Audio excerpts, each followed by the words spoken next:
What is up, ladies and gentlemen? My name is Colton Steiner, and this is Sean Adkins, and this is the Grinding Gears Podcast. How you doing today, buddy? I'm doing good. I'm on vacation this week. It is Thanksgiving week. I am very, very happy. And yeah, it's just been a great week so far because I'm on vacation. Vacation's the best. It literally is. And I think this week always gets underappreciated because right after Halloween, everyone jumps right into the Christmas mode. And I'm 100% guilty of that. But oh, yeah. It is so nice because you have Thanksgiving and then you have Black Friday, which is one of the Black Friday, one of the topics we're talking about today. But it's just a fun week because you get, for basketball, for me, basketball's starting, college basketball starting. You have NFL games on Thursday.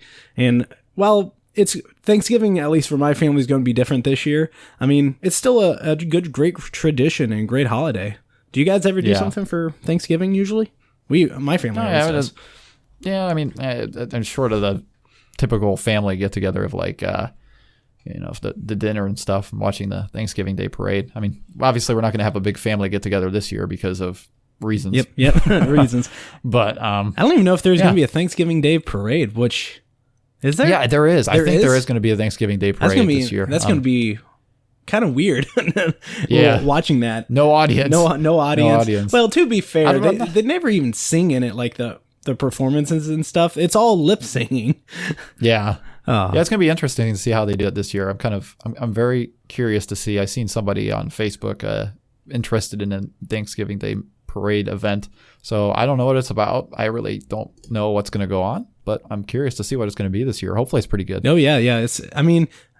When I was younger, I was into watching the Thanksgiving Day parade. And as I got older, I never really got into it that much. I mean, it's just a whole bunch of big floats. I mean, they're really cool floats, don't get me wrong. It's just not really one of my interests, but it's a great tradition. Don't get me wrong. Yeah. I mean, it's been going on for, I don't know how many years. Let me Google it. Yeah, you can Google it's been going on forever, but I thought I remember seeing it from I don't even know. I don't want to even say the right year because it's always the wrong year that I say. 1924, the Thanksgiving Day Macy's Thanksgiving Day Parade has been around since 1924. That is crazy. Almost 100 years old. I mean, 4 years we're going to reach 100 years, and that's going to be a fun year. I mean, 2024, what a good year that'll be, because 100 years for the Macy's Thanksgiving Day Parade. Hopefully Macy's will still be here, and it won't be brought to you by Amazon. Yeah, no kidding. Oh man, can you imagine that? Can we just take a second and imagine how sucky that would be? That would suck so hard, because imagine waking up and you turn on the TV, the Thanksgiving Day Parade brought to you by Amazon. And Macy's, it's just iconic. It's not a name you can just forget about all that. Yeah, it's not like a name, kind of like the Sears Tower. It's the Willis Tower now. You can't sweep that under the rug. Yeah, I can't Progressive Field, Jacobs Field. Yep. I'm still having a hard time with that. Oh, yeah, same. And in all honesty, the Sears Tower, I still call it that. I don't even know what it's called. The Willis? Yeah, Willis. It's called the Willis Tower. The Willis. Who in the right mind's going to call it the Willis Tower? Who calls it Willis? What you talking about, Willis? That's what I was going to say. Oh, boy. But yeah, Thanksgiving Day, a great day, but followed by Black Friday. But in all honesty, over the years, Black Friday has really turned into a Black Thursday. It's not even... It's turned into a Black November. For real. I mean, this year especially, it's pretty much a Black November because of circumstances. But yeah, it's when you look at how Black Friday has changed over the years, and I remember when I was 10 years old, I know my mom, her friends and stuff, they went out and shopping for Christmas stuff, and it was in the middle of the night on Friday. It was you couldn't get there any time before midnight, and then all of a sudden it's turned in we have deals at 6:00 now on Thursday. Yep. On Thanksgiving. Oh, we are so what for all the things we have. Now let's go out and buy more crap. That's what, I always find it funny that way. Yeah. Yeah, but yeah, Black Friday in itself has been a great tradition many families have had over the years, and I don't even know when Black Friday originally like started, when people started doing it, but I mean it's become a huge thing every year. Even like people are starting to look for it in, when is that? At the beginning of the year. Like they said, okay, we know Black Friday is coming up. We know the great deals. So what do we have to do to prepare ourselves to get those deals? Now, sign up for a new credit card. Exactly. But my big question, do you think it is overhyped every year? Yeah. Oh, definitely is. It's the stupidest thing ever. I mean, okay, the tradition is cool, whatever. Say what you want about that. But I think it is just a ploy to just actually get people to buy stuff they don't want and that they don't need, then it's going to end up in a garage sale a year later. That's my 2 cents about it. I mean, if you look at the prices of things, and if you keep a track of it, you can see the price, the sale price, the Black Friday sale price would be exactly the same of what it was like a month and a half ago. I mean, that's why for me personally, everyone's like hyped about Black Friday, and I'm like, well, I mean, sure, it's great, but you have to look. Like, for example, I just bought a chair for, it was a steal of a chair. The listing price was $189, and I bought it for $99. Now, you could call that a Black Friday deal, but you have to make sure to watch these products like beforehand, not just it's going to be on sale on Black Friday, so I can wait until then. Well, you never know, because there may be a great deal coming up. Yeah, I mean, for all you know, that it could have been the same price, like I said, a month and a half ago, and it cracks me up that they get away with that. Some of these people get away with that of putting an obnoxiously high price, crossing it out, and then putting the actual price of what it is below that and calling it a Black Friday sale. I don't know how you can get away with that. I remember us talking about earlier this week about the PS5 and how they raise it, like come out with such a high price, and then all of a sudden they like make it seem like it's a steal to get it for like a discounted price with a game. And it's really not. I mean, especially right now, Black Friday is turning into Cyber Friday. I mean, we have Cyber Monday, which follows Black Friday, and in all honesty, it's all online now. And yeah, I mean, it shouldn't even be called Black Friday anymore. It should be just called really Cyber. I mean, Amazon. Yeah, Cyber Amazon Friday, Amazon Friday. There you have it.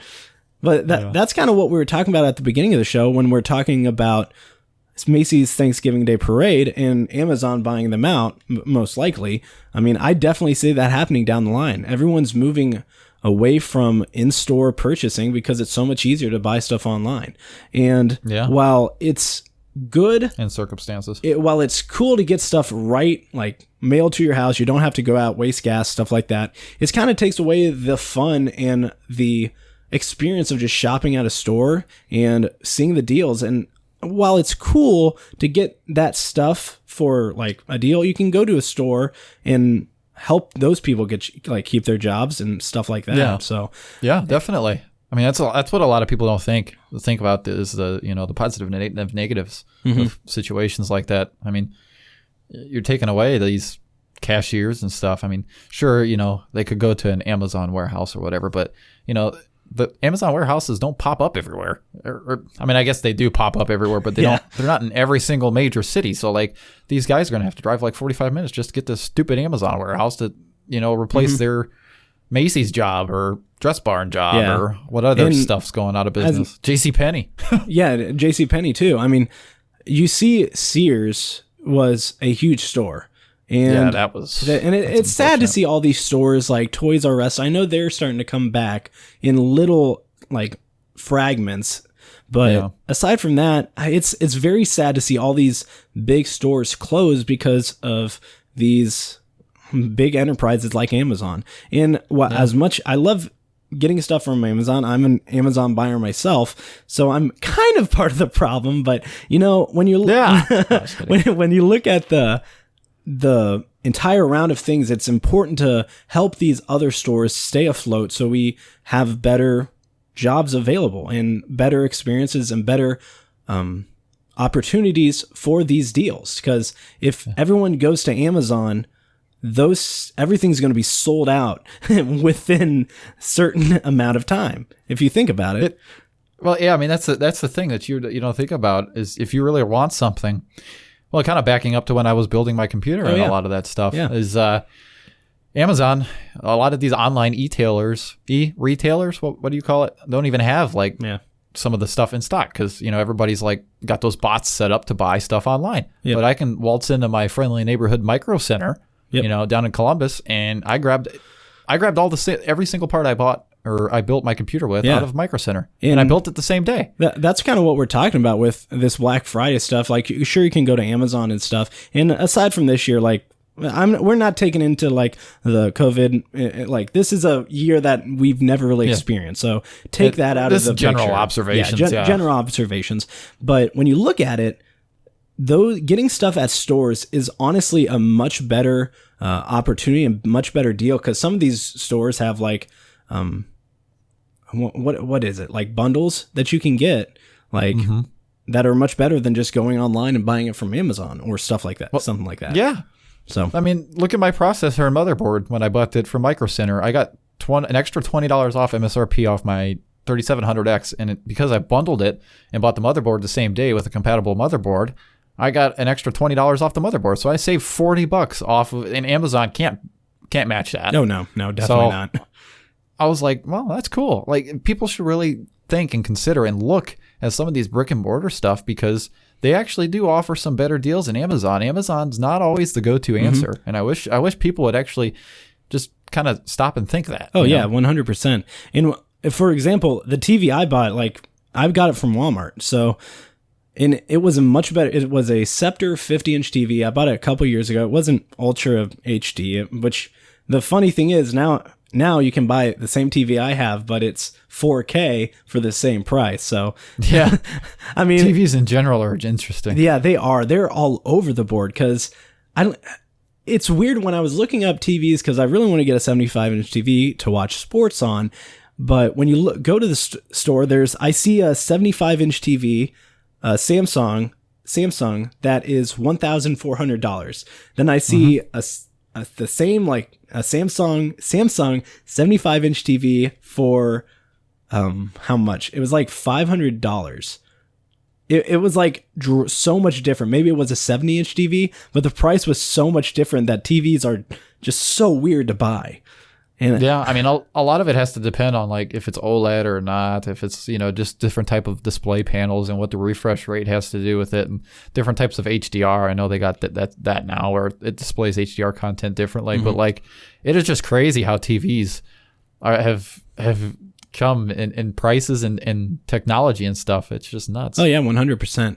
Like, I remember when we got one of those big bulky TVs. Like, they had to get like one of those dollies to move it.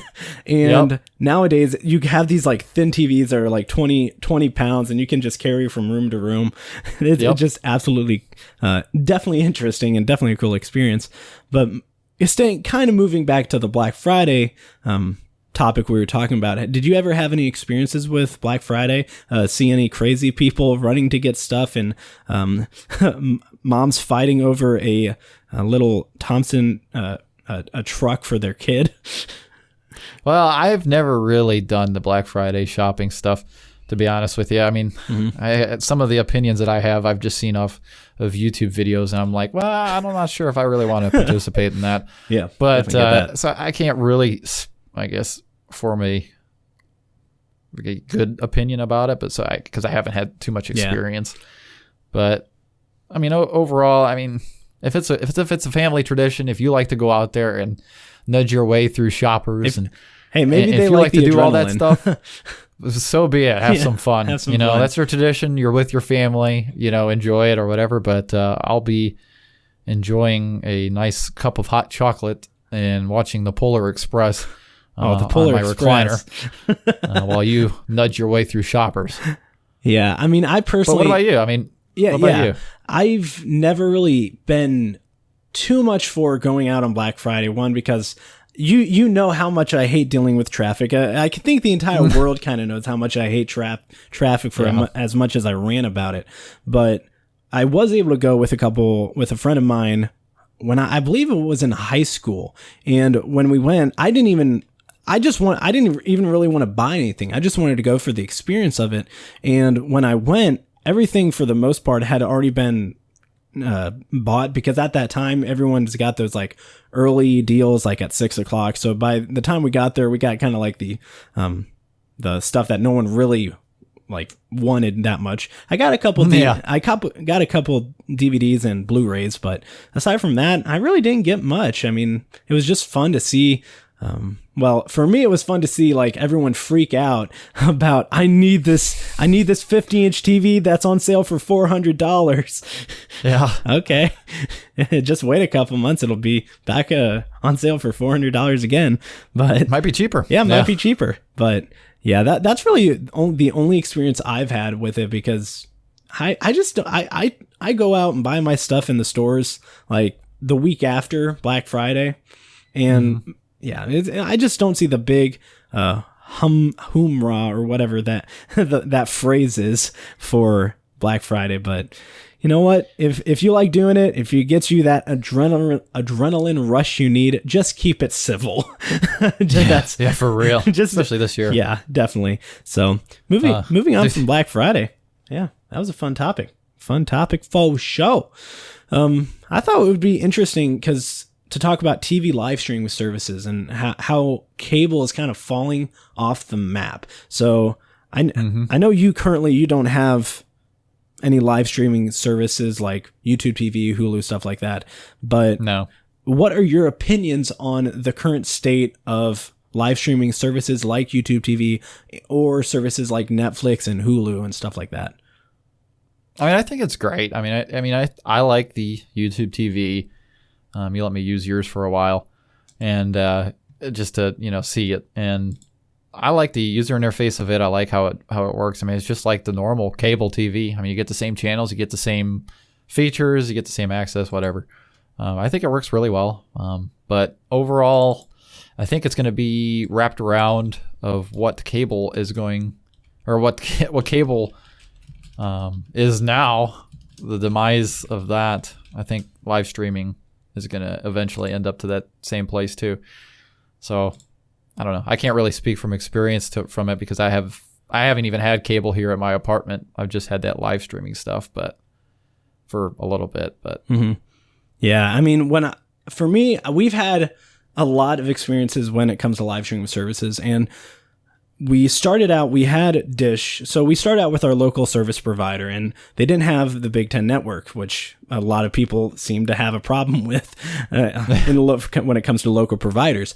But we moved from the local streaming service local cable service to the Dish network. And Dish network, great. It was a great service, don't get me wrong, but the price of it was astronomical, man. Like, It is insane at how much you pay for cable. And it came to a point where this is ridiculous when there's these streaming services like YouTube TV, like PlayStation View at the time, and other ones that are popping on the scene like Sling TV. We started with PlayStation View, and how great that was, it just didn't get the publicity that it really deserves, because Sony was working on developing PlayStations at the time. They really didn't care much about their TV streaming service. So when you look at what is the best streaming service provider, I thought at the time PlayStation View was the best. And this was, what was that, 3 years ago? And they had about 500,000 subscribers at the time, and they just couldn't afford it, and they really didn't put much effort into it. So I believe it was January of 2019, or was it early? Yeah, it was it? I thought it was this year. Yeah, it was January of 2020. They decided to shut it down and not offer it anymore. So, which I thought was a real shame, because they had the perfect pricing capabilities compared to everyone else. And you look at what YouTube TV provides, they have one base price. You pay $65, which comes out to $69 total with tax, giggity. And when you look at Hulu, they just raised their prices up to $65, and all these and Fubo is $65 as well. But you have all these competitors starting to raise their price, and everyone wondering why. Well, the biggest problem I see is not with the streaming service, but the companies offering these channels. We always like to blame the streaming services for raising their prices, but they have to buy these channels from these companies in order to put them on their services. So YouTube TV just raised their price from $50 to $65 because they wanted Viacom channels, I believe, but everyone was quick to blame YouTube TV, and myself included. I did not like, because I'm currently with YouTube TV now, I did not like my price raising up by $15, by 30% of what I'm paying. But yeah, when I sat down, thought about it, I was like, I really should be blaming these companies that are charging more to these streaming services just to have their channels. So I think the best way for these streaming services to offer is have it in like packages, which is a great thing to do. So earlier I was talking how PlayStation Vue had the best streaming platform for best services. So they had certain tiers you could buy. So you had the base tier, and you had a good amount of channels, not a lot, but I believe that was like $45. Next one up was $55. I believe this was like right at the end of these were like the last prices before the service shut down. You had a lot more channels there, but there were a couple like movie channels you didn't get. Next one up was $65. Now that had everything you could get for, and then there was other add-on services you could buy. And I don't know why all these streaming services now stick with this base price, because you're going to get kickback from your subscribers because you're raising their price. And I don't understand why these companies don't just set let's set this as an add-on package. So these 8 channels that we're gonna charge $15 more from, and we don't know how many of our subscribers are actually going to like that. So let's keep this as an add-on package and not just throw $15 onto the entire price. You know why?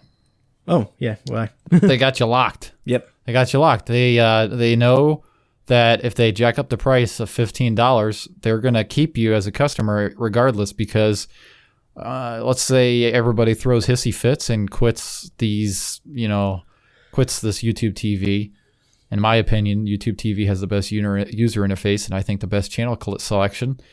You can say you're going to go and quit and go to cable or go to Hulu TV or whatever Sling the other one is. You're just going to go waltz right back. They can do whatever they want. They can bully you all the way around. Cable did the same thing, and in my opinion, I think.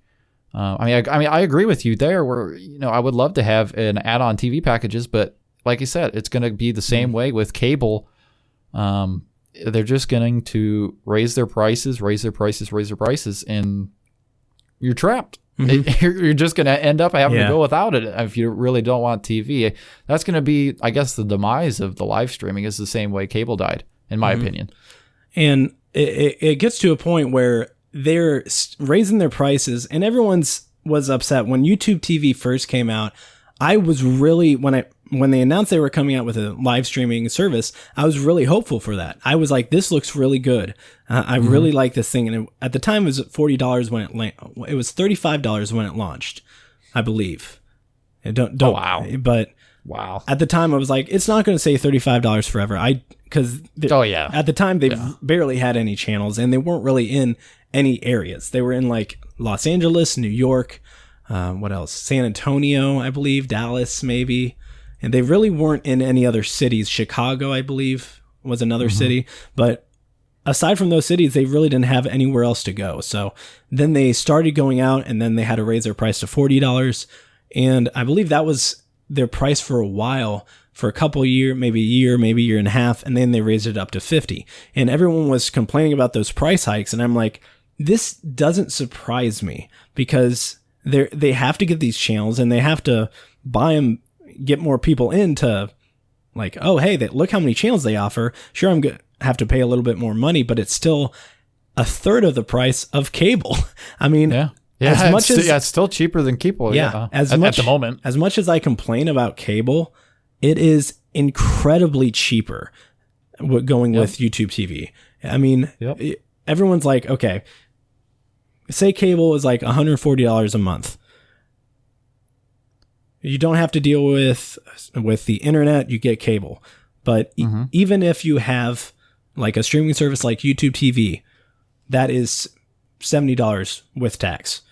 Buy a $50 for internet provider, which probably gets you like, I don't know right off the top of my head, maybe 50 megabits a second download, maybe 100 megabits download, but that's still a good sweet spot. But at the end of the day, if you add up that for a year, you're still paying $20 a month cheaper than cable. And that adds up after a while. So it does. And I think streaming service, as much as I complain about the price hikes, they're still the way to go. If you have good internet, the experiences I've had with them are great.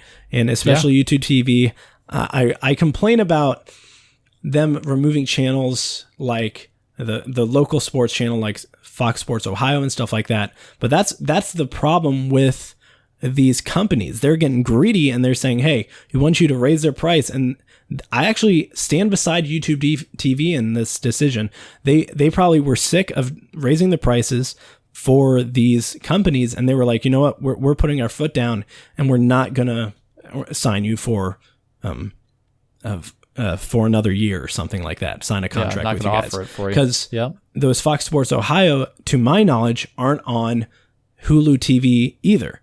So if all these streaming services band together and make these companies know, hey, we aren't going to mess around. You can't keep raising your prices just to be greedy about it. And at the end of the day, I think it will benefit YouTube TV and Hulu customers to stand out, wait for the companies to lower the price, sell it back to the YouTube TV, Hulu TV and stuff like that, so you can have a great streaming service experience. Yeah.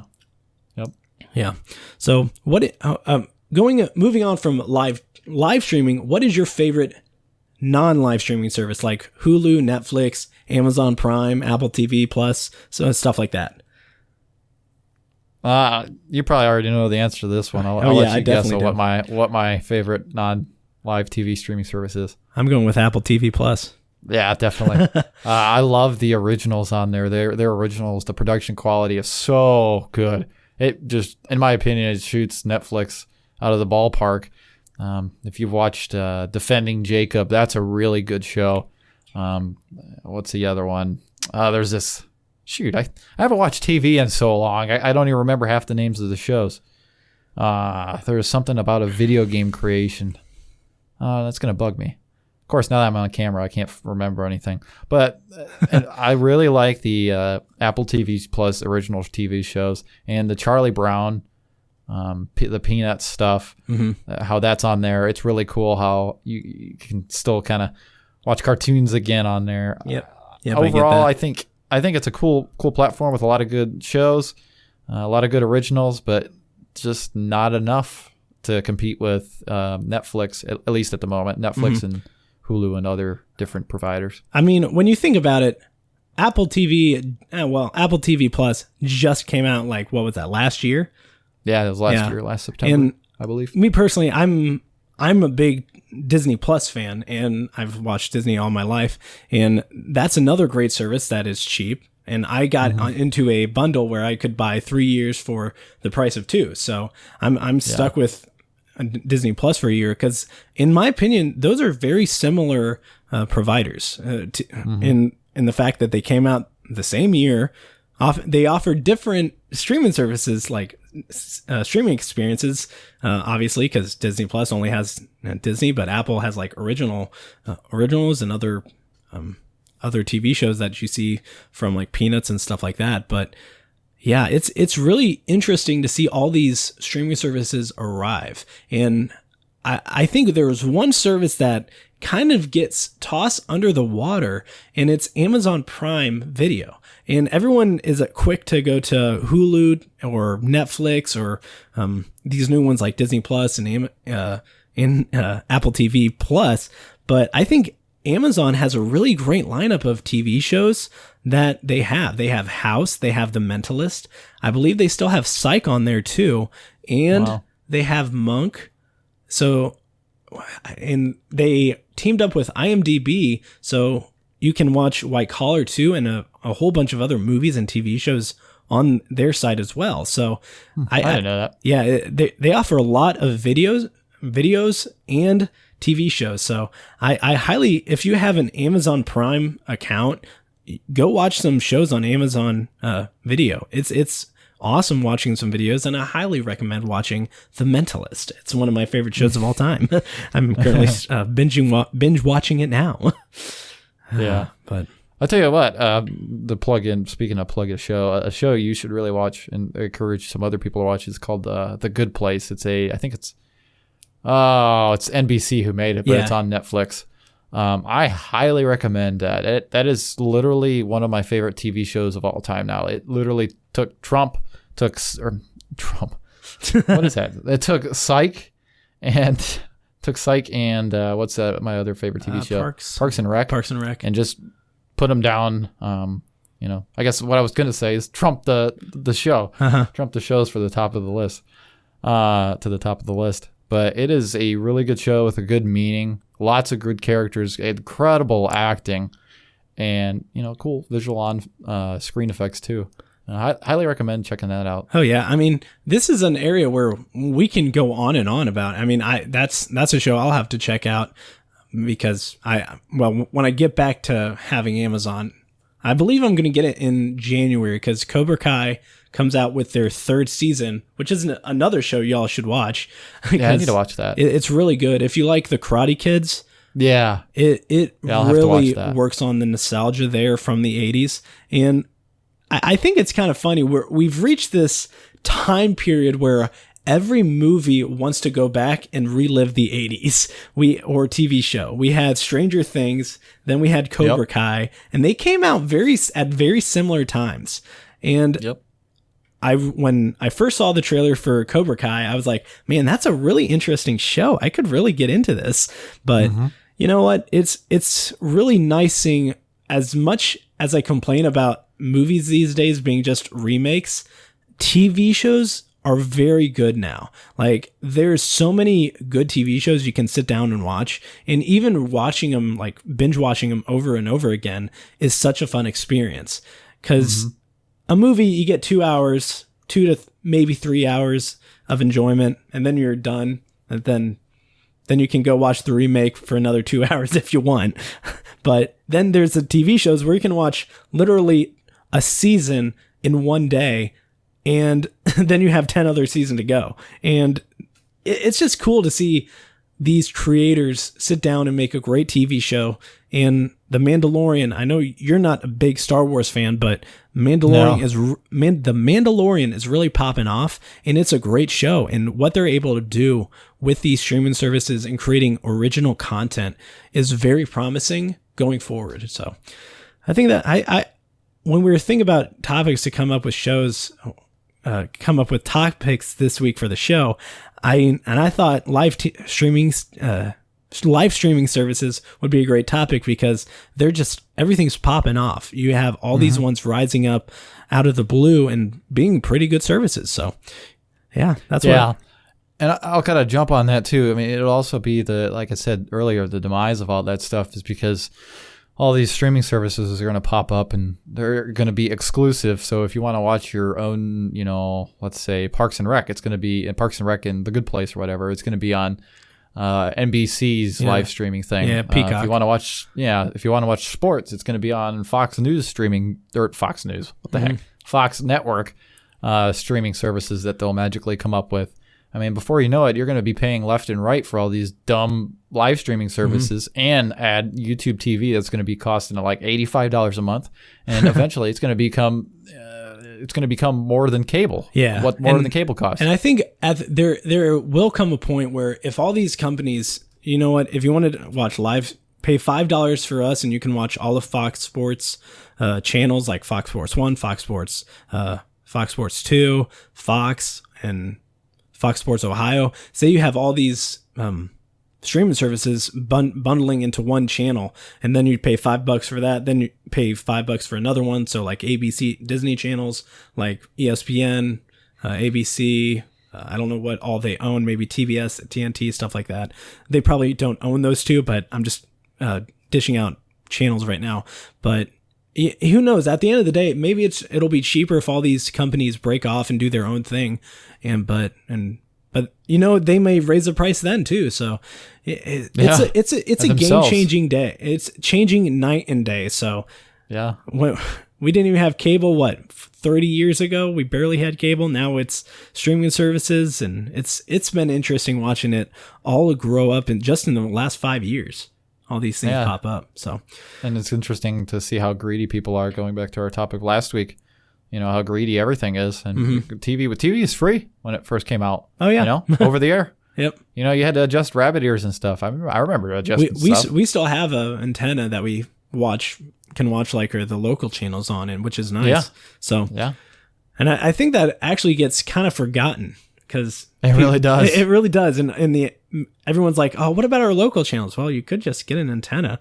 I mean, I know that's more like people that live out in rural areas have that opportunity. In the boonies. But you know what? It's a great option. I mean, but at the end of the day, live streaming is going to change no matter who's winning. YouTube TV is going to have the best option one day. Hulu is going to have the best option the next. So and we're all still going to be paying for it. Yep, we're all still going to be paying for it, and nothing's really going to change. So nope. Moving on from, we'll just go ahead. We'll just continue here. On the Grinding Gears podcast 10 years from now, complaining about it. Yep. Well, we'll be complaining about the next streaming services that came out and saying how it ruined the business for YouTube TV and stuff like that. So hey, it's topics. Yeah, it's topics for sure. Hopefully, we'll still be doing this in 10 years. I hope so too. That would be kind of fun. But maybe we'll have 1 million listeners. 1 million listeners coming to you now. So, moving on from that, we're going to be talking about what grinds our gears. And buddy, tell me what grinds your gears this week. Well, this week I tried to get the RX 57. I know I was going to butcher that. This week I was going to try to get the RX 6700 XT or the 6700. And guess what? I couldn't. Shocker, big shocker. AMD came out and with big letters and stuff like that and press releases saying that, oh, they're going to be so much better than NVIDIA, having stock and having gamers get their cards. You're finally going to be able to get these cards and play games and, you know, get FPS and get Fortnite and, you know, beat little 12-year-old squeakers at Fortnite. And we're Call of Duty right now. It was worse. Yeah. It was worse than NVIDIA. It was way worse. I still don't know of anybody who actually got hand on a RX 6700 or 6700 XT. At least people got the 3080 and 3070. Not many people got them, but a couple people did get them. It was crazy. It's so sad. It's so sad. You think that coming up, AMD would learn, you know what? NVIDIA had a crap showing of what happened with their graphics cards. Yeah. But they just blew it. And AMD had a way longer time to actually prepare for this. Yeah, they did. And that's the thing. I thought they pushed it out two or three. Has it been 2 months since the RTX 3080 is released? Yeah. Yeah, it was like 2 months. And they still have nothing, like absolutely nothing. It was a paper lunch. Yeah, I don't know how you fail that poorly, though. Fail that badly. Or have a release that goes awry that wrong. I mean, there was so much hype built. There was so much hype and stuff built out on it. And there's this guy, I think it's AMD's chief marketing director, Frank Azor, said, you know, I look forward to taking your $10 because he was replying to someone's tweet about how and AMD better not act like NVIDIA and not have any stock. There's that tweet that's floating around. It's aged pretty well considering nobody can get hands on these cards. And Frank, you better pay that guy $10. Yeah, pay him $10 now, because I don't even know how that's possible. How you can blow launch that poorly. And I don't think it was possible. Because the Nvidia launch was bad, but the AMD it's a stinker, man. It's a real stinker. I knew let's face it, I knew I wasn't going to get my hands on a card, but I didn't think it was going to be literally non-existent. Like, wow. Because I remember you trying to get a card, and then you send me a Snapchat saying, the site crashed. Didn't even get like, it was the second that it released and the site crashed.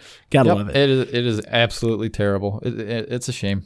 Nobody can get cards. It wasn't just AMD either, because the PlayStation 5, we talked about this last week, they had that happen as well. And I don't know what goes through the minds of these companies like Sony, AMD, Microsoft, and Nvidia, where they think, you know what, we'll just release this great graphics card and not have a single problem. Everything's going to go smoothly. Nvidia absolutely fails. AMD is like, we have a better system. Absolutely fails. Sony, we have a better system than them. Absolutely fails. So it comes to a point where, how do they all not try and get on the same page and work together in the sense, we need to come together and try and figure out a solution so we don't have this problem where nobody's getting our cards? Because one, we're getting our money, but if not, no one else is buying more of our product because nobody can get it. And no supply does not meet Demand right now. And the big problem is with, the current situation of where everything's at with the pandemic. But like you would have thought they would have built up at least a little bit more stock. I would have been fine with a later launch like next year. Just say, hey, you know what? We don't have stock. We can't release these this year, but we can release the announcement. But you ain't gonna get them until next year. I would have been fine if they would have said something like that. But just blatantly coming right out and saying, "Oh yeah, we love gamers. We love you guys, gamers. You're gonna have these in your hand," and not. And let's be honest, they don't ridiculous. Love gamers. They like gamers' money. Exactly the point. Exactly. And they don't care. They don't care. All they care about is getting their money, and if they're getting it, they're not going to change. But it's one of those things where, how do we trust them going forward? How do we know we're going to get our graphics cards? Like, when I look at what I want to build, I want to get a 3060 Ti in December. I know for a fact, I guarantee, write this down, there will not be a single person that will have an easy go about it on December 2nd. I'm trying to get a legitimate launch. Yeah, a legitimate launch card. I guarantee it will go the same as AMD. And go and the previous 3080. Yeah, in the 3080. Can you even get, I know for a fact you can't get a 3080, but can you get a 3090 anywhere?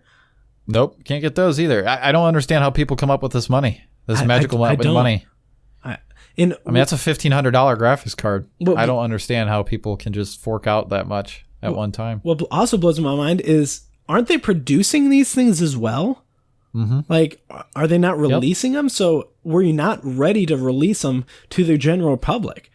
Well, half the stupid cards are going to these dumb reviewers on those YouTube things. These YouTube reviewers. They're giving them for free. Review our product. Well, I would buy your product if you make it available to the public in more quantity. And I think a lot of the cards too are also going to system integrators. Like the pre-built NZXT things and the Origin PCs and I think it's called Main Gear, where they build your PC for you and you kind of pay a little bit of a markup. I think those cards are going to them first, and then the actual customers are getting the cards. So that's kind of unfortunate. It is very unfortunate, because you have these great cards, and don't get me wrong, they're great products, but none of us can actually get them. Like, none of us, the normal people that just want to sit down and get a good gaming computer, we aren't going to game like 40, 50 hours a week. We just want to we're casually gamers, but we can't get the equipment to buy it because y'all are sold out. And I don't know how they're going to improve going forward. I don't know how you fix this. Maybe have a better pre-order system. So I would like a pre-order system. That would make more sense to me.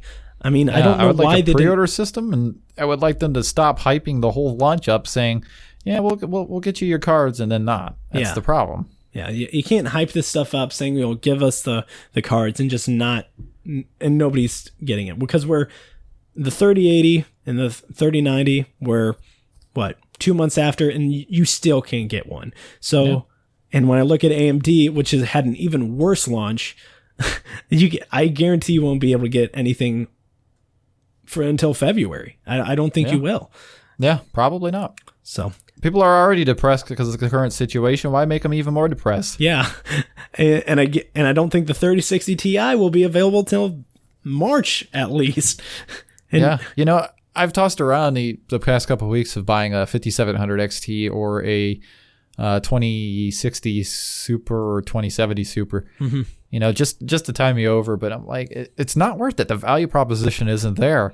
Because if I would buy that, I'm just literally throwing my money out the window because they're almost the same price as one of the new cards. So it's just worth waiting for because the performance is so much greater. Mm-hmm. Yeah. So I mean, that's where I'm at. And the thing about graphics cards, they really, especially the ones like they're 1 or 2 years old, they really don't drop in price. Like everyone's saying, oh, just wait till they drop in price. Well, graphics cards kind of stay the same. I mean, I know people tell me, hey, if you're building a computer, why don't you just wait for prices to drop so then you can buy the older ones at a better price? But I'm like, well, my equipment is still going to get used and it's still going to deteriorate. So I got to prepare myself and think what's the better option to go with.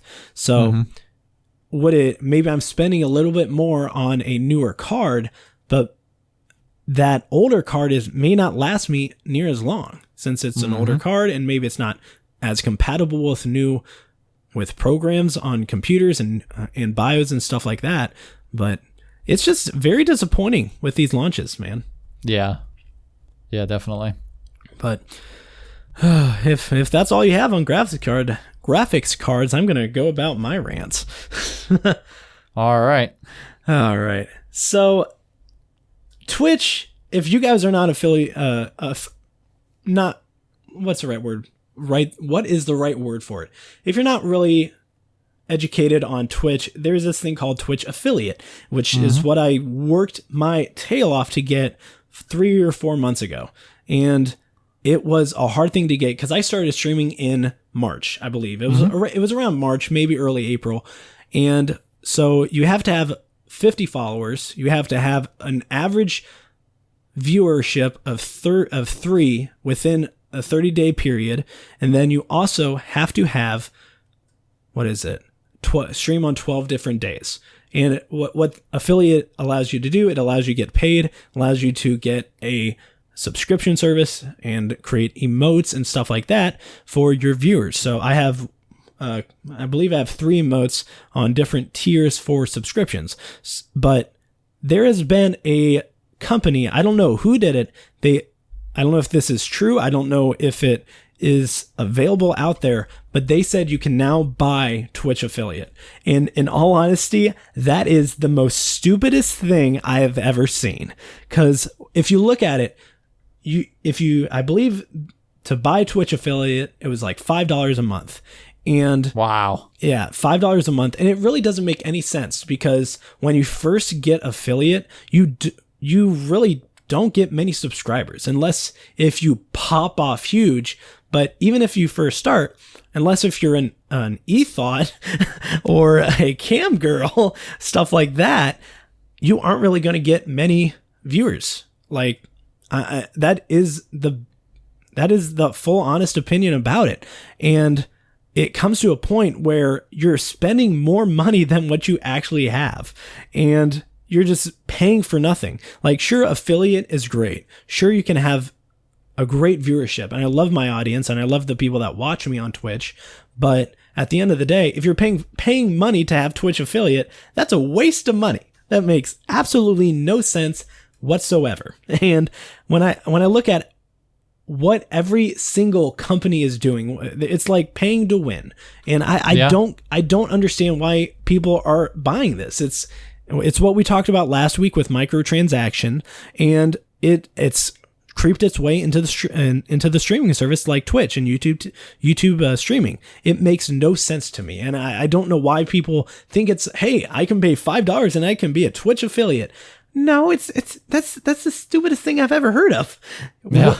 You don't understand the thrill and the excitement you get when you finally reach Twitch affiliate. That pride and that feeling of accomplishment is just a certain level that I don't think people realize. It's all about, oh, I want to get there fast. Well, you got to work towards it. I mean, I worked my butt off for months. I would stream, I believe I streamed on 25 straight days. And when I first started, I was still only getting 2 viewers. And while it sucked that I wasn't getting the viewers, I was still having a lot of fun. So you don't have to pay to get a Twitch affiliate. Don't do it. It's just a bad decision in my opinion. And yeah. I just don't like it. When I first saw it, I was like, are you kidding me? Now Twitch is going down this route, which is funny because I'm streaming on Twitch right now, and I'm ranting about their service.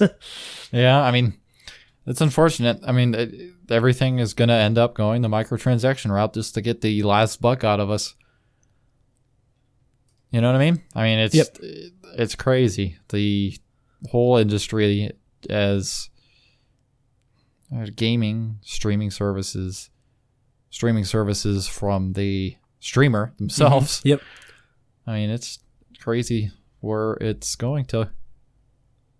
Yeah, it's crazy to see where it's all going, and it's all going downhill, and everything's about money nowadays. And I think that's kind of the consensus of this episode of the Grinding Gears podcast is everybody is greedy, and money. It's all about money, and it's not about the experiences anymore. It's not about the social, the social world, about interacting with your people. It's all about getting as much money as you can and paying to get there. And when I see that Twitch is now having this offer that you can pay for affiliate, how long will it be before you can pay for partner? And I think that's even more stupid because partner, you have to have, essentially you have to be doing it full time, streaming full time.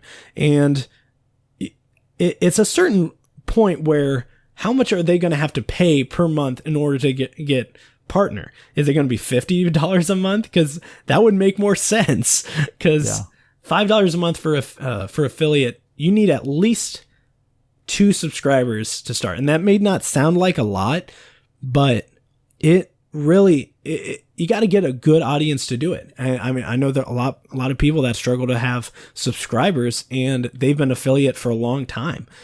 And it's something where you have to look at your customers and your viewers, and Twitch got a lot of heat for this. They really did. And I'm so glad the community of streamers came up and stepped up and said, this is the worst route you could go down. Do not go down paying people to reach affiliate. And paying to reach affiliate, it makes no sense. So I'm glad the community is coming together on that point to stand up to Twitch and say, don't do this. Please don't do this. We worked hard and you're taking away that accomplishment. Make those people work hard too. So, and then you have people who buy bots and stuff. Like, sure, you can buy bots, you can buy subscribers and stuff like that. Well, you can't really buy subscribers, but you can buy bots to watch your stream. But you know what? It's kind of pointless because at the end of the day, you're just streaming to bots and no, you're throwing your money out the window. Yeah, so that's kind of where I stand on buying Twitch affiliate, and I think streamers nowadays, I mean, hey, if you're making money and you're creating content, no matter what you're doing, hey, just enjoy it. I love streaming, and I encourage everyone out there that's thinking about streaming to go ahead and go do it because it's something you definitely can have fun with. And I've really changed my streaming. What's the right word for it? My streaming ego and like when I first started, I was like kind of quiet, really didn't talk all that much. But whenever I'm streaming, I try and be as interactive with my followers and my my chatters as much as I can. And I think that's a very good thing that people need to look at when you look at streaming, and just have a good time with it at the end of the day. I try and we're grinding our gears about stuff here, but hey, I'm just trying to be encouraging to close off this episode. Just enjoy it. Go have fun, and don't do it for the viewership. I mean, sure, it's nice to have a lot of viewers, but if you're not having fun doing it, then there's really no point. So that's my last sense on that. And yeah, any other comments? No, I agree with you there. I mean, don't do it for the wrong reasons. If money and viewership's the motivation, then you're in it for the wrong thing. Then it ends up being fake, you know. Mm-hmm. And don't be fake. We're doing this podcast because, you know, it's fun. It's something for us to do, and like, I don't know. It doesn't end up being fake. Like, I'm not, you know, reading off a script. Mm-hmm. Today's topic. I mean, we stumble about our words, and we stumble about how we go about our topics, but we're having fun with it.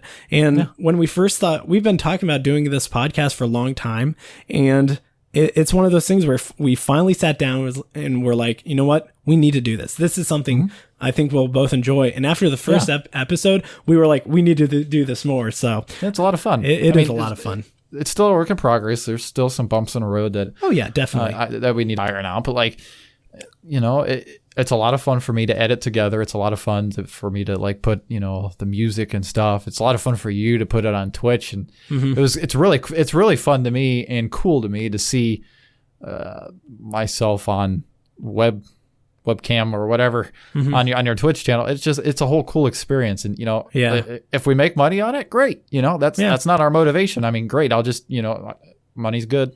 I'll take it, but that's not my main motivation. That's like the third or fourth motivation, honestly. Yeah. It is a lot of fun to me to actually sit down here and chat with you and edit all this stuff together, because I love I love creating content. It's a lot of fun.